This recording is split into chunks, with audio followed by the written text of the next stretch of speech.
India alliance की बैठक है, वो वहां पर भी इसको ब्रीफ करेंगे। आगे बढ़ते हैं। देश की राजनीति अब उपराष्ट्रपति चुनाव के अखाड़े में उतर चुकी है। संसद का मानसून सत्र जारी है।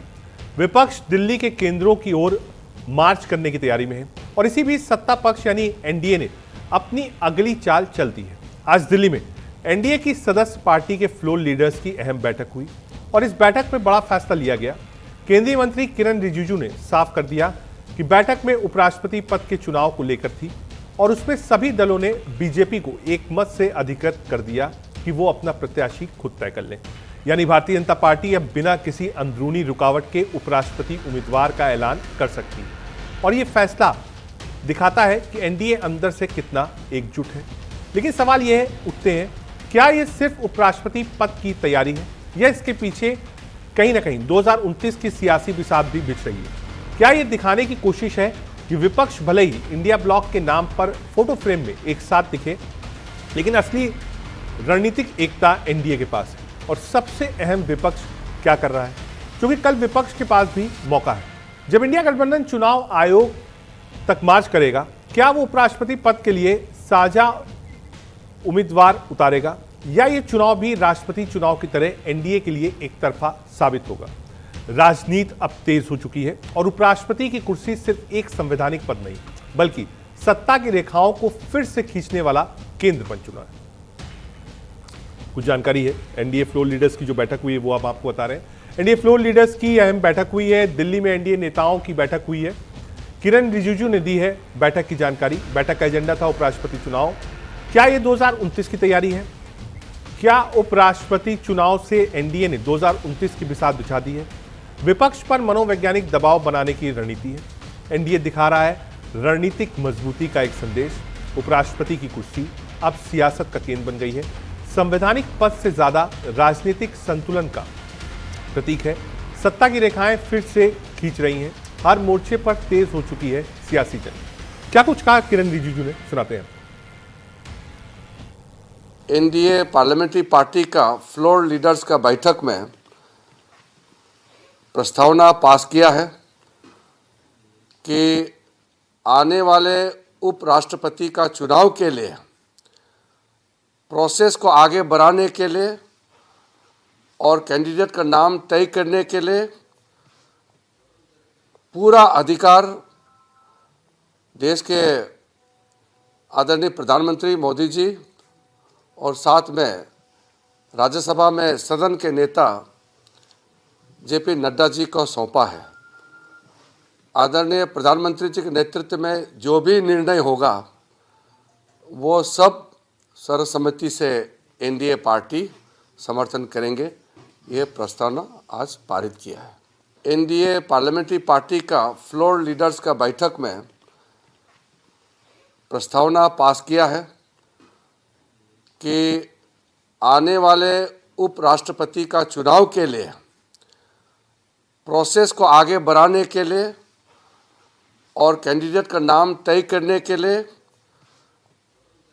पूरा अधिकार देश के आदरणीय प्रधानमंत्री मोदी जी और साथ में राज्यसभा में सदन के नेता जेपी नड्डा जी को सौंपा है। आदरणीय प्रधानमंत्री जी के नेतृत्व में जो भी निर्णय होगा वो सब सर्वसम्मति से एनडीए पार्टी समर्थन करेंगे। ये प्रस्तावना आज पारित किया है। एनडीए पार्लियामेंट्री पार्टी का फ्लोर लीडर्स का बैठक में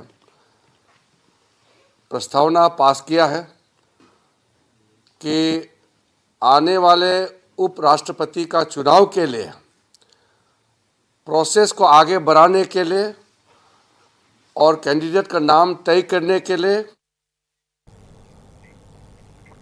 हमारे संवाददाता पंकज वानखेड़े ने आज ये खबर दी है। सीधे उनके पास चलते हैं। पंकज, ये जो फ्लोर लीडर्स की बैठक हुई है एनडीए की, क्या किसी नाम को लेकर कोई चर्चा नहीं हुई या फिर एक प्रस्ताव सिर्फ रख दिया गया कि नहीं साहब, प्रधानमंत्री जी और अमित शाह जी तय करेंगे कि साहब अगला उपराष्ट्रपति कैंडिडेट एनडीए का कौन होगा? बिल्कुल बेशक। देखिए, आपको भी पता है बेहतर कि भारतीय जनता पार्टी में 2 ही 3 चेहरे होते हैं जो तय करते हैं कि आगे की रणनीति क्या होगी, कौन राष्ट्रपति के लिए चयनित किया जाएगा, किसको उपराष्ट्रपति के लिए चयनित किया जाएगा। जो सूत्र बता रहे हैं कि 3 नामों को लेकर चर्चा हुआ है, लेकिन उसको लेकर एनडीए में जो आज बैठक हुई है, एनडीए की बैठक में साफ तौर पर प्रस्ताव कि इस बैठक को लेकर क्या निर्णय कौन, इसको लेकर राजीव रंजन जो जेडीयू के नेता है और टीडीपी के नेता है राम मोहन नायडू, इन दोनों मिलकर कि प्रधानमंत्री नरेंद्र मोदी और राष्ट्रीय अध्यक्ष बीजेपी के और राज्यसभा के फ्लोर लीडर जेपी नड्डा ये तय करेंगे कि कौन होगा नाम। और ये भी सूत्र बता रहे हैं कि 12 अगस्त को नाम का ऐलान हो जाएगा और जो नॉमिनेशन की प्रक्रिया है चालू कर दी जाएगी। ग्राफिक्स रख लो ना। पहले जब चर्चा कर रहे थे जेडीयू की तरफ से हरिवंश जी जो अभी तत्कालीन उपसभापति थे, उनका नाम चर्चा पे है। उसके अलावा दूसरा एक नया नाम निकल कर आया है जो महाराष्ट्र के गवर्नर है सीपी राधाकृष्णन, जो 2 बार तमिलनाडु के प्रदेश अध्यक्ष रह चुके हैं। इसके अलावा संघ से उनकी पृष्ठभूमि है, ऐसे उनके नाम को लेकर भी चर्चा। और तीसरा एक महत्वपूर्ण नाम जो है निकल कर आ रहा है जी, वो है जम्मू कश्मीर के उपराज्यपाल मनोज सिन्हा, क्योंकि वो संघ पृष्ठभूमि से आते हैं, मजबूत चेहरे के तौर पर देखा जाता है। और ऐसे में बीजेपी के आने वाले समय में एनडीए को खासतौर पर कई बिलों को पास करवाना है सभा से, ऐसे में कोई मजबूत व्यक्ति चाहिए। तो ऐसे में माना जा रहा है कि इन 3 नामों में जो नाम है उनको लेकर चर्चा है। और लेकिन जो सूत्र बता रहे सबसे महत्वपूर्ण है कि उस नाम का ऐलान हो जाएगा कि कौन अगला उपराष्ट्रपति होगा भारतीय जनता पार्टी और एनडीए की तरफ से। उसका नॉमिनेशन जो प्रक्रिया है वो 13 अगस्त से शुरू कर दिया जाएगा। पंकज, क्या कोई ऐसा नाम भी सोच रहा है एनडीए की तरफ से? बीजेपी जरूर होगा जिस नाम पर कंसेंसस बन जाए, एनडीए में तो कोई दिक्कत नहीं है कि विपक्ष भी उस नाम पर मान जाए। क्या कोई ऐसा नाम है? क्या बीजेपी इस सेकंड लाइन पर सोच रही है? क्योंकि विपक्ष इंतजार करेगा कि आप अपना नाम बताइए कौन सा है। क्या कोई ऐसा नाम हो सकता है जो विपक्ष भी मान जाए?